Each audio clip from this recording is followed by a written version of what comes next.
there's just so much. You're listening to a Mamma Mia podcast. Mamma Mia acknowledges the traditional owners of the land we have recorded this podcast on, the Gadigal people of the Eora Nation. We pay our respects to their elders, past and present, and extend that respect to all Aboriginal and Torres Strait Islander cultures. Tim Watson Munro has sat across from the worst of the worst. Rapists, terrorists, mass murderers. He's got to know them as people and not just criminals. Asked them about their childhoods, their families, the motivations behind what they did. Why did they do it? How did it make them feel? How do they feel now? Tim's a psychologist who started his career in the prison system as the resident psych at Parramatta Jail, before turning to the private sector, where he mainly worked for defence lawyers defending alleged crooks. He's assessed everyone, from Julian Knight, the man responsible for the Hoddle Street massacre, to members of the family, a so-called doomsday cult.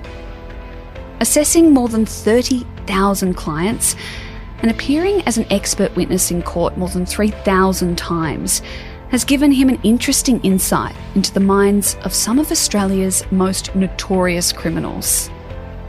But it's a job that took its toll over the years, as he absorbed the horrors his clients had both experienced and perpetrated on others. And as he discovered over the course of his career, it's hard to get out the other side unscathed when you've been dancing with other people's demons.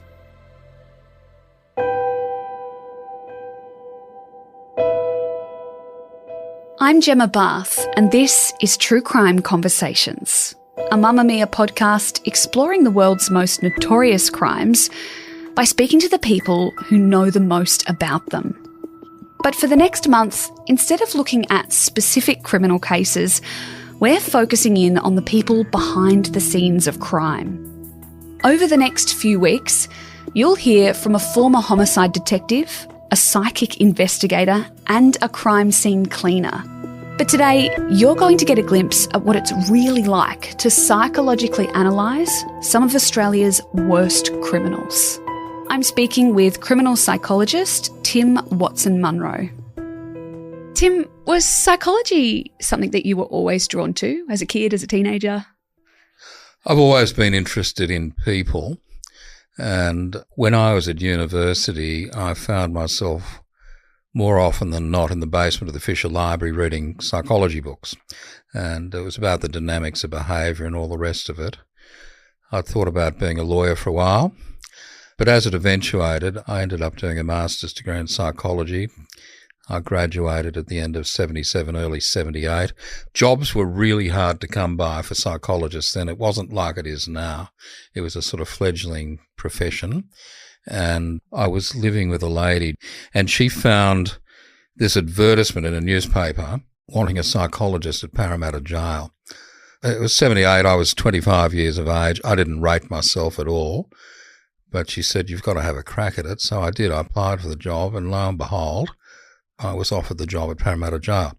Back then, worst jail in Australia by common agreement. Because maximum security, like. A multi-recidivist, high-security jail. And in New South Wales, it was generally considered an end-of-the-line jail. By and large, the prisoners there were doing 10 to 15 years to life.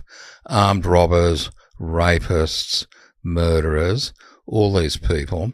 And so when I was offered this job, my friend said, don't do it. It'll change you. It's not for you. And I said, it's absolutely for me. It's such a challenge and an opportunity. And I grabbed it with both hands. I know in your time there, you worked on, a number of notable rehabilitation projects. Yeah. But in your one-on-one sessions with prisoners, were there any common themes that used to come up? Early childhood trauma. Mm-hmm. I mean, one of the guys who I saw who became a kind of mate when he got out of jail was Bernie Matthews. And I remember one of the things he said to me early doors in the jail, he said, look, jails are universities of higher crime and the high schools are juvenile detention and so on. So the common theme was early childhood trauma, violence in the home, drinking in the home, a lack of supervision in the home, breaking the law, and at some point, the juvenile court saying we've had enough and you're off to YTC, Youth Training Centre, and then they were just on the treadmill. The trajectory was almost inevitable that they'd end up in jail. Back then, there weren't a lot of drugs in jail. They were just starting to get into jails in the late 70s. What the crooks liked was home brew. Right. So they would steal pineapple peels and all this sort of stuff and mix it up and drink it on the weekends while they listened to the races. But the last year that I was there in 81, 3 guys were murdered in Parramatta jail, all over drug wars. And you were only there for a few years, so that changed quite quickly. Quite a dramatic shift in that period of time. One of the interesting things I read in your memoir was that you dealt with a lot of heartbreak amongst these prisoners because they were dealing with, marital issues or girlfriends or boyfriends that weren't with them because they were in prison, obviously. Well, it was a continuation of fractured relationships that started in childhood, broken families. And I'm not saying a broken family means you end up in jail, but it certainly is traumatic for kids. They'd come to prison, partners would leave them, no contact with the children, but they weren't saints, all of these people. Well, some of them weren't, and so the marriages were always pretty rocky when they were in the community, but it was the separation from family, I think, that was difficult for them to negotiate. I mean, typically within 2 years of doing a sentence, the relationship would end. They'd get a Dear John letter saying, it's all over, Fred, see you later. And, of course, they're locked in their cells back then, probably 18 hours a day, no one to talk to. So that's where the role of the psychologist, I think, became quite valuable. But I guess the difference is, when someone breaks up on the outside, you might be sad, you might cry, you might eat a tub of Ben & Jerry's ice cream, but or two. Or two. But inside, these are guys that are used to anger and resorting to it. Did you have to kind of talk a lot of these guys down? Yes. The way I dealt with it, Parramatta Jail had an oval at the back of the jail, and I'd say, go and run around the oval 3 times and then come and talk to me. And inevitably, it wouldn't get rid of it all, but it would calm them down sufficiently that they could talk to you. A lot of them were in grief. They found it difficult to cope with even more rejection. And I think the difference between being in the community where you can go out and have a drink with people, maybe meet someone else in due course. In prison, the only connection they have with the community is often their family. So if those ties are severed, they're all alone and powerless, and it's potentially a pretty tough time for them. Was it hard to connect with these men, many who have done horrible things, and you have to kind of befriend them to be able to get into their brains? It wasn't so much befriending, it was gaining their trust, I think. And yes, it was difficult, particularly in the context of the late 70s, where in the entire New South Wales prison system, I think there were 20 psychologists. Wow. That's it. Yeah. And so you had to deal with prison officers who thought you were a do-gooder and a crim lover, and they didn't trust you. So you had to gain their trust as well. And you had to gain the trust of the crooks that you weren't going to be running off telling tales about them. And that took a period of time. What helped for me was with the prison officers, I'd play touch football with them after work sometimes. I'd have a beer with them. They got to know me as a person and they could see, I guess, that I was all right. Eventually they'd come to see me about their problems as well. With the prisoners, it was a bit different. I mean, it's a funny story, but I can remember there was a guy who came to see me in the first week or two because no one was knocking on my door. There was suspicion. Because I guess they would have seen themselves as weak coming to you. That's part of it too. And he came in, and it was during a brief period of my life that I smoked cigarettes. Gave them up years ago, decades ago, but you're allowed to smoke in prisons then. And I had a packet of Benson Hedges extra mild in my shirt, and he could see the top, and I could see he was coveting it because the prisoners got white ox. It was, it's just like smoking Not cow as good. dung, Right. Terrible tobacco, evidently. And I said, would you like one? Would you like a B&H extra mild. He said, oh, mate, that'd be great. And then I could see he was looking at the instant coffee in my office because they had Gibson's jailhouse. You can see where this is going. Yeah. So cigarette, good coffee. We had a chat. He went away. He came back the next day and there were 4 other prisoners wanting to see me. It was exponential growth. And I realised it was all about the smokes and the coffee. But through that process, they got to know me. And then, I became very busy in the jail doing what I was doing. Well, they came to really kind of rely on you. Tell me about the time that you lost your keys. I drove a Honda Civic, my pride and joy, first job after university. I went out and bought a Honda Civic. I'd locked my keys in the car, parked across the road from the jail. So I went to the front gate. By then I knew the guys on the front gate. They were all pretty good blokes in their own way. And I said, can you put out a call over the PA asking anyone who knows how to break into a Honda Civic to report to the psycho's office. I was known as the psycho. The psycho's office. So he did. By the time I got to my office, I had to negotiate this maze of locks and keys and checkpoints. There was a queue of about 5 or 6 blokes from memory. I said, come on in. And we then had like a group discussion about the best way of getting into the car with some, different points of view. We got the keys out, just like that, Great story. It was utilising local talent to solve a problem. You mentioned at the start of our chat that your friends had warned you against going into the prison, that it would affect you. Did it? I think it did, but I didn't realise the magnitude of it until later in my life and my career. I don't know that it was so much that experience. It was actually a very happy time of my life. I enjoyed the work. I enjoyed the people I was working with. It was collegiate in a way. It was teamwork. And then I moved to Melbourne in 81. And I mentioned, I'd surfed at Cronulla Beach. I lived in Balmain. I had a wide circle of friends. And I went from all that to Melbourne where I knew no one really beyond the guy I was working with, David Syme. And so I felt quite isolated and lonely. So that affected me.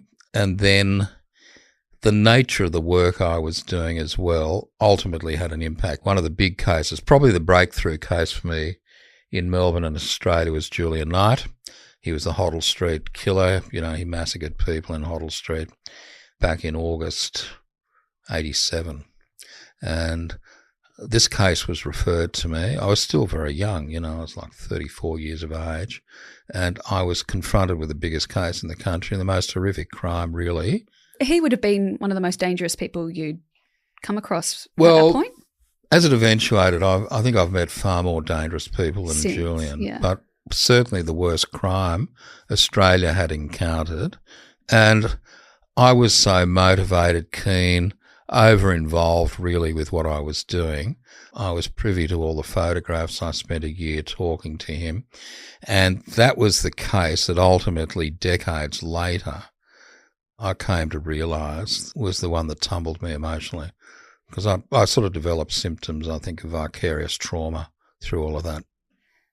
Were you hired by the defence to look into that? And can you take us through what is required of you in that instance? What do you have to do in the case of looking into or assessing Julian Knight? A letter of instruction, depositional material, brief of evidence. So you're forearmed with all this material. But it was an evolving case because I was briefed shortly after the massacre. I saw him out at Pentridge, I think, within 2 to 3 weeks of that event occurring. Were you nervous to meet him? No, I wasn't. I was full of sort of hubris and bullshit back then. And, I thought it was a big case and, I could handle it. I'd worked in Parramatta jail, all of that sort of stuff. But I didn't know what to expect. I thought he'll either just tell me to go away impolitely, or he would welcome the opportunity to speak to someone. As it eventuated, he was in the old Pentridge hospital. He was just a bewildered 19-year-old, incredibly polite. He stood up. I can't recall if he saluted me, but he kept calling me sir, because he'd come from Duntroon. Right. He'd spent time in the military in Duntroon, and he left in disgrace prior to Hoddle Street occurring. So I wasn't intimidated by him, but the nature of what he had done was intimidating. Yeah. It's, big case, terrible case. So it sounds like you spent hours upon hours of time with this man, hearing about his life and seeing the photos of what he'd done. Yes, I was too involved with it. And that was the sort of enthusiasm of relative youth and knowing that it was a big case and I had to do a really good job. I wasn't the only person who assessed him. David Symes saw him, and there was another psychologist, Dr. Ken Byrne, who saw him. I'm not sure how it affected them, but it certainly affected me. Not that I recognised it at the time. At the time, It was afterwards. Obviously, when you're in the prison, it's a completely different job to what you ended up doing once you moved to Melbourne. What is it like being in that court system as a psychologist? Because you're cross-examined and put on a stand to try and get stuff out of you. It is intimidating, particularly when I first started doing it. I went to Melbourne, I was 28, and there weren't many psychologists giving evidence in court then. I think there was 4 of us, including me. There's probably now about 4,000. It's a specialty that's really taken off, but very different. You're not in an environment where you're working with others. You're very much a sole trader. If it's a collegiate environment, it's a brief one. So you get briefed by lawyers, similar to the Knight thing, a letter of instruction. Can you see this person? I see them. I interview them. You might administer psychological tests. You may speak to significant others in their lives to get some background, corroborative material or a different perspective on things, and then eventually put it all together and you write a report that's tendered in evidence. I think the most gruelling cross-examination in the sense of being slightly on my toes was Alan Bond, who was a client of mine years ago, Australia's largest corporate crook. He knocked off only $1 billion. Only $1 billion from Bell Resources and did other things. And he had had open heart surgery to replace one of the valves in his heart. And subsequent to that, he was experiencing memory problems. And I was asked to assess him with others to get an adjournment because the lawyers couldn't get proper instructions from me. He kept saying, I don't remember. We wanted to know if that was genuine. What happened was I spent, I think, 4 days in the witness box in Perth and I was cross-examined, but it wasn't intimidating. It was just arduous. I mean, I've given evidence in other trials where I've been cross-examined for 2 or 3 days, not often and not lately, but it's very tiring because you're just wondering where the left hook's going to come from. Yeah. And really, you're only as good as your last gig. If you get carved up in the witness box, word travels fast, particularly bad news, So. It's a lot of pressure. Did you find yourself working ridiculous hours, making sure that your stuff was watertight because you knew that it was going to be picked apart? I worked very long hours, some weeks 100 hours, but it was 100 hours. Well, that was not seeing people, it was doing reports and so on. But with these cases, I became a person in demand and, I had a young family, I had mouths to feed. I needed to work to keep going. Certainly back then I was a workaholic, so the whole process ultimately was exhausting and you need to put a lot of detail and time into what you're saying and you need to be prepared to swear up to it in cross-examination. When you are assessing a criminal or an alleged criminal, are there any techniques that you use, not to give away all of your secrets, but you hear about things like hypnosis and stuff like that. Did you use anything? No, I don't do that. No. Years ago, I was retained by the Victorian Police on occasions to hypnotise witnesses when they were trying to get additional information about an offender or a crime. I have a qualification in hypnosis, but I haven't practiced hypnosis for years and years, and I wouldn't do it now. But I would never do that when I was assessing a prisoner. The whole thing about this assessment, you have to get a really good clinical background history. And for a time I was a visiting fellow at Melbourne University. They set up the first professional doctorate in forensic psychology, and I lectured in the psychological assessment of offenders for these doctoral students. And I would drill into them. You have to get a good history.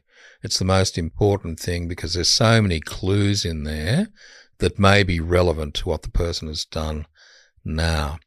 And the way that you get a good history is, I guess, through experience, you know the right questions to ask, but it's all about developing rapport. If you don't have rapport, they're not going to tell you things. No. And to get rapport, you have to get their trust.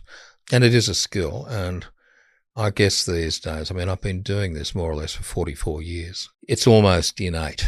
But back in the day, it was a learning curve for me too. Using Knight as an example, I know you went very deep into his background and childhood and time at Duntroon. Was there anything that, surprised you about him and his psyche by the time he did what he did? A very high level of intelligence. Right. He was Mensa material and IQ in the first top 2% or so from memory. Insightful, bright. The whole thing was a tragedy, primarily a tragedy for Melbourne and the victims and the families of the victims, but at a more subtle level, what a waste of a life, really. But he was always a troubled kid. He keeps in contact with me, although I haven't heard from him for a while. He's still in maximum security prison. He was given life with 27 years minimum, and that expired years ago. And they've now passed an Act of Parliament in Victoria, known, euphemistically as a Julian Knight Act, where they've said he can't get out until he's considered too old, infirm, and unable to be a threat to society. So he may well, spend another 10, 15 years, who knows, he may die in jail. I mean, he was 19 at the time and, decades have gone by, so he's way past middle age now. Do you think he's still a threat to society? No. But that said, I think more should have been done to progress him through the prison system. I mean, normally it's the rule of thirds. A third of your time's in maximum security, a third's in medium. Then you go to a prison farm. You do education programs. You do therapeutic programs. He has spent the entirety of his sentence since 1987, when he was remanded on the night that he committed the offences, in maximum security jail, and no programs. Now, you've got a guy with a high level of intelligence. I think the most useful job he's had for a time was sorting nuts and bolts in the jail. And there's various reasons behind that, and people are still, understandably, very angry with him. There's people out there that say, why would you give him anything? And, I see where they're coming from. With a lot of these bad guys, in quotes, the murderers, the rapists, the terrorists, all of that kind of thing, I think the public likes to think that there's something wrong with their brain, that they're a psychopath, or there's some kind of reason as to why they've done what they've done. Is that as common as we think it is? Are prisons just full of psychopaths? Yeah. Yeah. But they're not all psychopaths. Yeah. I mean, a psychopath is an individual who has no empathy with others. No empathy, no remorse. Research suggests that they have a very high threshold for anxiety. So, most people in the community, for various reasons, don't break the law, and one of them is the fear of the consequences. Psychopaths don't worry about consequences, so they're potentially very dangerous and clinically almost impossible to treat, because without empathy and remorse, what's your starting point? If there's a complete denial of what's going on in your own head, how can anyone work on that? But not everyone in jail is a psychopath. I've met very good people doing time. They have made mistakes. They've learnt from their mistakes. They've moved on, and they get back into the community, and you don't see them again. It's not that common, but it happens. I know the most asked question that you get is, what makes someone evil? Or are people just evil? Are they the psychopaths? Is that who we're putting in that bucket? I think you can be evil without being a psychopath. I mean, some evil can be induced by drugs and circumstances and anger. I've seen a lot of people that do really evil things under the influence of ice. They don't think straight. It affects the prefrontal cortex of the brain. Consequential thinking, impulse control, all that stuff is affected by certain drugs. But to answer your question, I think that there are some people who are born evil. Is it nature, is it nurture? I think by and large it's both. It's hard to put a percentage on how much of it you're born with and how much of it's created by your environment, or how much your environment triggers that genetic predisposition. There's been interesting studies on identical twins, for example, separated at birth. One goes to an affluent home, the other doesn't. The one that doesn't is exposed to all sorts of brutality. The one that goes to the affluent home isn't. And yet some of them both end up before the courts and in jail. That's interesting because they have identical genes, and it would suggest that in some cases environment doesn't have much of an impact on them. I might be generalising here, but it seems like of the people that fit into these kinds of categories, more are men. Of course, there are evil women out there, but there seems to be a higher percentage of men who commit murder. Do you think there's a reason behind that, or am I wrong? Is it not just men? Well, I think on a statistical basis, you're right. There's more men in jail than women. But I've assessed women that have done very bad, evil things. You know, Black Widow killers, some women who have become involved in terrorist acts and so on, and some women who organise hits on other people. So I don't think it's peculiar just to men, but certainly it seems that more men go to jail. Although, I don't know, maybe the dynamics are changing now. Could be. Do murderers or bad people try and trick you to get a good report? Yeah, and to use the insanity defence. Is it possible to trick you? Oh, look, we're all fallible. But look, insanity is not used much as a defence now. It was very popular when the alternative was the hangman. So it's not used a lot. I saw a guy some years ago. There was no argument about his insanity. He killed his mother because he was convinced she was a witch. And, you know, there was a common consensus that he was mad.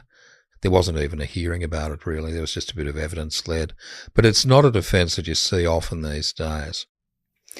I want to touch on some of your other clients that you worked with or patients that you worked with. Clients. I don't treat them, you see. They come to me for an assessment. I do a report, and unless they reoffend, and some of them do, you don't see them again. You worked with an alleged cult, the family. Not the Hamilton Byrne family, but another group who also go by that name. And there were reports their treatment of children was potentially harmful. Can you tell me about your work with them? Where I became involved was quite interesting. I had been retained as it eventuated by the Victorian police. One disgruntled father had gone to them. He'd been part of this Children of God thing. He'd wanted to get out. His wife didn't. And there were then all sorts of problems about access to the children. So he went to the police and made these claims. I was asked to assess the family. And essentially what I said was, look, they're quirky, but, you know, I could see no evidence of child abuse. People have a right to educate their kids at home as long as they're being educated. And, you know, it went from there. Then there was the raid, and then it eventuated the police had buried that report of mine. And it came out that there had been a report prepared, and I was then retained by the lawyers representing these families to try and get their kids back. I assessed these people, same argument. They're different, but, you know, there are a lot of other people attached to different sorts of religions that have quirky views as well. And what happened was the government capitulated. The kids were returned. It didn't go to trial. And the head of Human Services in Victoria resigned. So that was a big case as well. And it was a global case because the so-called Children of God, there were similar things occurring in the UK. And one of the reports I did was introduced in evidence to the House of Lords in London by one of the judges there who quoted what I'd said about it. And that was used as part of the argument to let these kids go back to their families as well. I spent a bit of time with them. You know, I went up to their accommodation, their homes, spoke with the parents, spoke with the kids. It's not a life I wanted, but, you know, who are we to judge? Each to their own. Indeed. Not just in the case of the family, but is it a very different experience for you assessing someone who is accused of a crime rather than someone who is a victim or an alleged victim in a crime? Is it a different kind of brain you have to turn on? I think that you've got to bring an objective mind to both scenarios, and I don't go into an assessment of an offender judging them, particularly, you know, if they're pleading not guilty.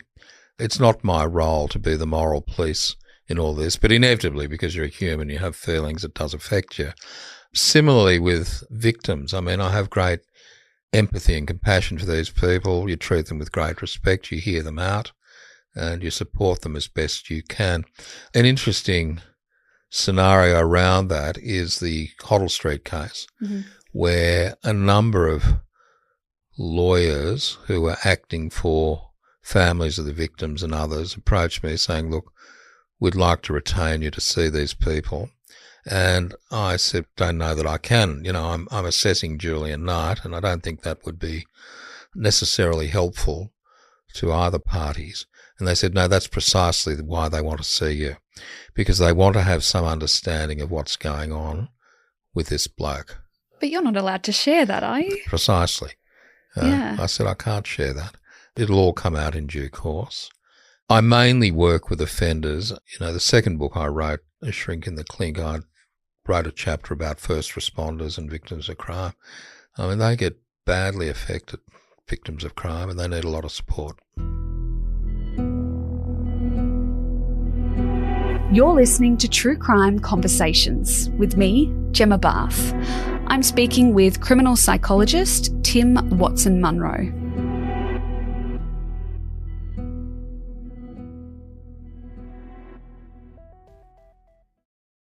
We've skated around this, we've alluded to it, but I want to delve into it a bit more. By 1996, so 20 or so years into your career, you yourself were suffering from depression. Severe depression. Severe depression.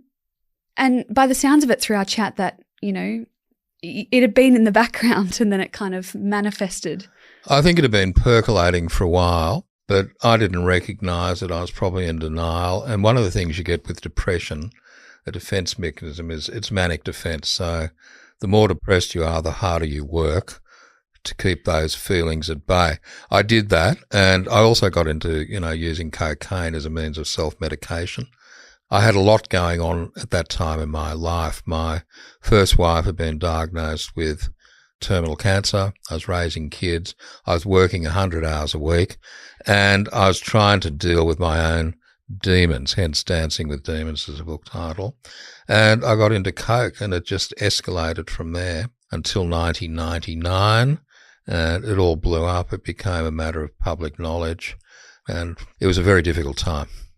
I know that even before you encountered these issues, you were seeing someone yourself. How did it feel to be in the other chair? It's a very good question. Looking back on it, I think it was a great thing to do. It, I think, enhanced my capacity to understand what it's like to sit on the chair. I never laid on the couch, but sit on the chair. And I had a terrific psychiatrist I was seeing. He was a professor of psychiatry. Sadly, he died too. I had a lot of loss. You know, my first wife died 3 weeks after the cocaine thing. My business partner died 3 weeks after that, and that was 99. And, you know, I went to court in late 99. I got a good behaviour bond, no conviction, and I thought that I'd be able to unrealistically get on with my professional life. But I was then, you know, struck off for a bit over 3.5 years. And I used that time to reflect even further and have more treatment and all the rest of it. So horrible as that process was, I came out of it sort of stronger, wiser, and I think, you know, a better psychologist for it. Not that I'd recommend it as a way of learning lessons, No. you know, but I think, you know, I've always been optimistic despite the depression, and I think, you know, you've got to learn from experiences. We talked about how you're in the other chair in terms of being in a psychologist's office or a psychiatrist's office, but you would have also been on the other end in terms of being outside of a courtroom and having media in your face and following you down streets and stuff like that. Well, that was sort of the sausage and potatoes of my professional life, because they were big cases. I was in the paper 2 or 3 times a week back then, or on radio, TV. And then, of course, after I went to court, I was very grateful and relieved for the result. I went outside and it was just, you know, a sea of cameras and microphones following me down the street. It was an interesting sort of process, really. I can't imagine that helps the situation. It didn't help, you know, and but I anticipated it. It was a huge fall from grace. But at the time, there were two things. I was relieved to have been given a good behaviour bond, no conviction, because that was very important. And the other thing, I was still in shock. It was 3 months after I'd stopped using coke. I'd gone through withdrawals and all that sort of stuff, but it takes a long time to fully recover from an addiction. And, the common wisdom is 2 years of clean time. But this was 3 months after the event. So I was in a state of shock. I didn't really process all that stuff to the extent that I did subsequently, but it was not pleasant, Something that I picked up in your memoir was you talking about how this is not exactly uncommon. I'm not talking about the cocaine use, but the depression, the having mental health issues yourself as a professional when you do work in your field. Is that something that you find that a lot of people in the psychology field deal with? Well, the stats are telling, I think. Dentists, psychiatrists and psychologists have a high rate of suicide. I don't know if it's because of our innate sensitivities or whether it's the nature of the work we do. The nature of the work I've done since 78, more or less, has been very intense and black. I'm dealing with really the detritus of humanity in many ways. And inevitably, it's a process of osmosis. All this stuff creeps into your psyche and your soul. And back then, I didn't put up the boundaries that I have now. So I lived and breathed what I did as a psychologist for decades. It's very different now. I've got very strong boundaries. I'm now at a point in my career. I'm 69, so I take on gentler cases. I'm happy seeing Bill from Borkham Hills, who's blowing .07. I'm very happy doing a few of those a day or a week. And the big cases, the murderers, the terrorists, the gangsters, I'm not really interested in doing anymore. And that's a self-survival thing. And I don't have the energy for it anymore, Are there any boundaries, though, that you could have put in place back then that you think that would have helped not take on as much of that stuff? Look, I think hindsight's, wonderful, but at the time I didn't see it. And people said to me, you should take a break. Maybe you should consider professional supervision.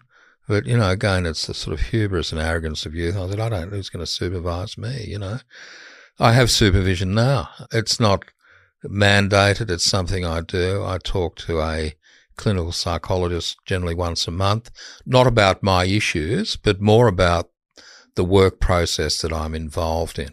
Because one of the things about private practice, if you work on your own, it's very solitary work.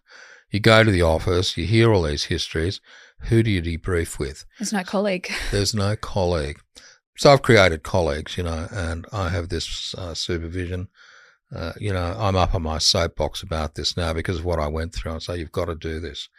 It's very important that you have some sort of professional supervision. In fact, I think it's now mandated for registration purposes. You've got to have some, collegiate contact during the course of the year. And I think it's a very good thing. Over your career, you've assessed, I'm going to chuck some figures out here, more than 20,000 clients. I think it's closer to 30. I stopped counting at 20. But, it's a lot of people, isn't it? And you've appeared as an expert witness probably more than 3,000 times now. Oh, yeah, I have. Although I must say back then, you see, the process and dynamics have changed. Back then I was in court generally 3 to 4 times a week because they would call me to give evidence, to articulate what I'd said in the report and give it another dimension. And the courts had time to do that. Sentence hearings generally took half a day, even for trivial things. Now, because of the volume and the pressures, you're rarely called to give evidence in person. It's generally done on the papers, unless the Crown has an issue with what you've said in your report. So I don't go to court that much in the criminal jurisdiction now, but I do a lot of work now with refugees and people that have come to Australia who are being potentially deported because they've broken the law. Every one of those cases I now give viva voce evidence. I give evidence in person. But it's a different dynamic. It's more inquisitorial. It's more respectful. And I think as a social justice issue, it's more valuable for me to be doing that now. Given the decades that you have worked in the industry and the amount of people that you have spoken to, has it taught you anything about humans that we that's a big question, but has it, not just criminals, but the way our brains work? I guess you kind of touched on it before when you said, everyone has a different story. Look, I've learnt a lot about humanity, and I've learnt a lot about people. I mean, one of the things going back then was I became a very protective father. I have 5 children. They've all said to me, "You've mellowed," and You're a bit of a strict dad, were you? Do you remember back then when you were just so kind of thingy about who we were with and where we went? And I say, "Yes, I do remember that." And they said, "We're grateful for that. We understand it now as adults." And this is in the context of Melbourne in the 80s, 90s when Mr. Cruel was around. Mr. Cruel was a guy who was breaking into houses and abducting post-pubescent girls. And, I was involved in profiling him. I was often quoted in the press, and I was concerned that he may make my children a target to make a point of all this. So I was naturally very protective. And I have mellowed, but I'm still a little bit sceptical about human nature. You don't lose those kind of skills and that learning. And for me, it's intuitive. I'm trying to see the world in brighter colours these days. And I basically do. That black kind of cloud that followed me for a long time when I was severely depressed is gone. I'm not depressed anymore. I'm happy. I enjoy my life. But, I've learned a lot too. 44 years you'd have to, wouldn't you? What about the public perception of psychologists? You mentioned at the start of our chat there was 20 people out there that were doing what you were doing, and now they're everywhere. Well, when I went to Melbourne, there were 4 people in the courts. Myself, a bloke by the name of Ian Joblin, Bernard Healy, Ken Byrne, and a really good guy, Jeff Cummins. And we were getting the lion's share of the work. And then they started bringing in professional doctorates, specific master's degrees in clinical and forensic psychology and so on. And then there was agitation with the government. So long story short, psychologists now get rebates if they're treating people. There's a greater acceptance, I think, certainly in the courts, of psychological evidence than there may have been back in the early 80s. At times I would encounter difficult judges. Things like, well, psychologists are to psychiatrists as dental technicians are to dentists. Wouldn't you say so? And I'd say, no, I wouldn't say that. And I'd walk them through why they were wrong. Well, that doesn't happen anymore. I think there's a much greater acceptance in the community of what we have to offer, and what psychologists have to offer is a great deal to the community. But has the court system kept up with that? Do you think that they're structured in a way that supports your evidence or your work? Or Yeah, I do. Yeah. I think that there's a greater acceptance, scepticism, the cynicism of years gone by. And it wasn't all judges, but certainly there was some like that. But when they got to know you and they listened to the quality of what you were doing or otherwise, it was not so bad. I've made the comment in the past, it's not for the faint-hearted, this type of work, and it's beyond the client stuff which we've discussed, but the whole process of going to court, giving evidence and dealing at times decades ago with cantankerous judges, that's another layer of stress altogether. But if you couldn't cut the mustard, you didn't survive. It was as simple as that, though people go off and do other things. But I think the courts are far more accepting of psychologists, their expertise, their training, provided you're not silly in what you say. Step beyond the boundaries of your expertise. And I've seen people do it. It was one of the things I used to stress on my doctorate students. Stick to your knitting. If you don't know something, say, I don't know. It's way better than pretending that you do and then getting, carved up, which inevitably will occur.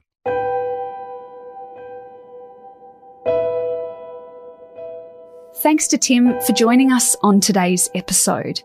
You can find a link for Tim's books, Dancing with Demons and A Shrink in the Clink, in our show notes. True Crime Conversations is a Mamma Mia podcast hosted by me, Gemma Barth, with audio design by Madeline Joannou. The executive producer is Gia Moylan. I'll be back next week with another look behind the scenes of crime. Talk to you then.